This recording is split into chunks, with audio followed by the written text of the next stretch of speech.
Growing up, I was a huge fan of the Jak and Daxter series. I played the original trilogy on the PS2 so many times I lost track, but one game that I never got the chance to play was Daxter, which released on the PSP. I was one of the few kids that didn't own a PSP back in the day, so this game eluded me for many years, but with PlayStation finally porting this to current gen consoles, I was able to experience this for the first time. After years of not knowing what Daxter went through when searching for Jak, I now know what he did to get Jak out of prison, but for the actual experience, it could have been better. Forget the rat. The Baron wants him. Don't worry, Jak! I'll save you before you know it!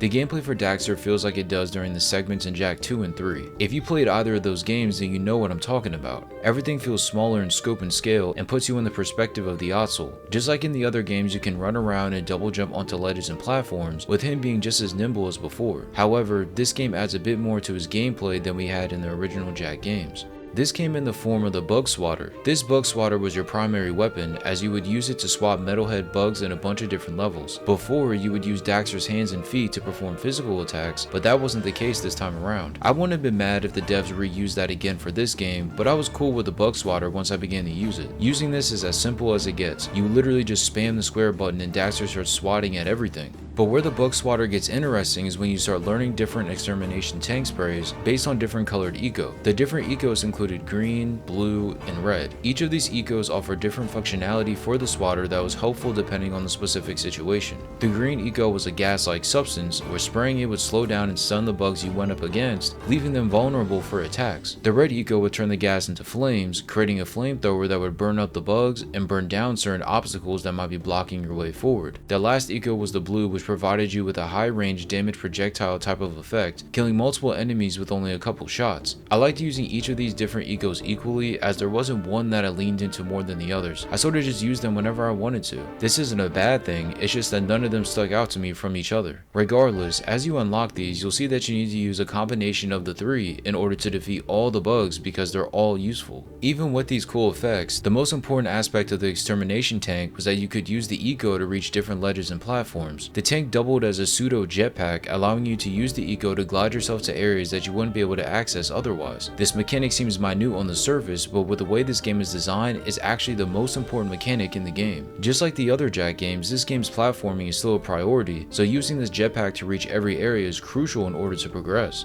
Using it isn't difficult at all, as by simply pressing a button you can jump up, and then holding another button, your tank will emit the eco gas, and by moving the analog stick, you will start moving across a certain area. You would think you could do this endlessly, but the devs implemented a way to make it a bit more challenging. The eco tank had to be filled by collecting these green balls of eco that would fill up the tank and then allow you to use the tank, but these weren't found just on the ground, but were in the air as well. So as you're in the middle of gliding across gaps, these green eco pickups will be floating in the same path. Why, you might ask? Because you can only glide for a few seconds, but by collecting the eco power-ups while gliding, you can keep extending the glide infinitely. This is present in almost every level in the game, so you gotta get this down or you won't be able to beat the game. This brings me to one of my issues with this title. Sometimes there would be these jumps that were extremely hard to clear. Now before you start looking at me funny, for a game where platforming is a large focus, there should always be an obvious way to reach every jump. There are certain parts of the game where it seems like Daxter can't reach the ledge, and I spent a while doing the same jump over and over. I know this comes with the type of game that this is, but if Daxter's jump was adjusted just a bit, I think these sort of situations could have been avoided. Honestly, this wasn't a huge issue because you could chalk this up as a skill issue, but it was still annoying nonetheless. Thankfully, this didn't happen too much over my time playing the game.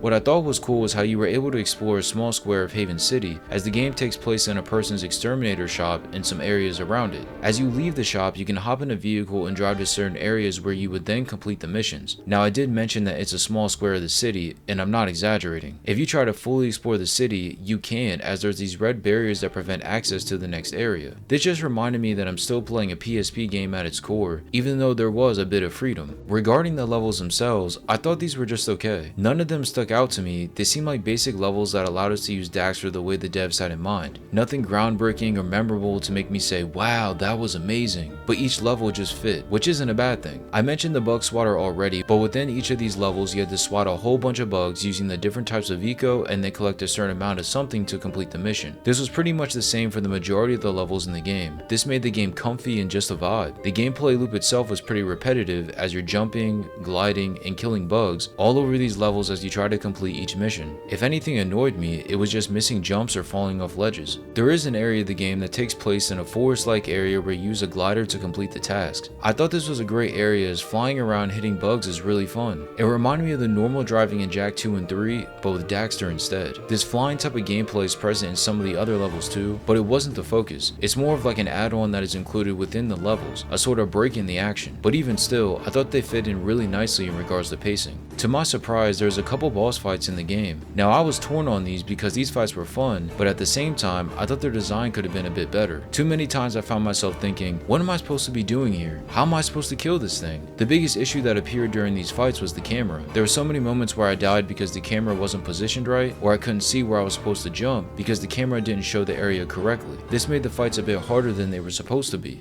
Normally, I would chalk this up to a skill issue, but how are you supposed to jump accurately and see where everything is when the camera's positioning is off? It doesn't make any sense. Then when you consider how easy it is to get hit, and you might find yourself dying a lot in these fights. Even still, these are fun to go through when you encounter these, but I don't think the execution was quite at the level that it needed to be. However, considering that this was on the PSP, it's so impressive that the devs even got all of this to work on a handheld. On to my favorite area of the game, the dream levels. Early on in the game, you have the ability to enter these dream levels in your sleep by collecting a certain number of precursor orbs within each level. Honestly, I'd be lying if I said the main game was better than these because I enjoyed these mini games way more. They're exactly what you would expect for a Jak and Daxter type of game, with Daxter performing a certain movement in order to progress. For example, the first level has you recreating a Matrix type of scene, with Daxter wearing a full attire and fighting off a bunch of enemies that look like Gaul from the first game. In order to fight the enemies, you have to press the correct face button at the proper moment, leading to Daxter killing the enemy in front of the symbol. Take this concept and apply it to the other levels, and those are what the dream levels consisted of. I don't know, maybe it's because of my age, but I just enjoyed these more than the normal game. I might be a sucker for these type of games, but I think these mini games are really well done. Speaking of mini games, there was some present within the normal levels. They would consist of you pressing a combination of the face buttons at certain times in order to hack something or unlock something. If you play Jak 2 or 3, then you would be very familiar with how these work. These games play just like the ones in those games, so it felt very natural and smooth, but this leads to two more issues with the game.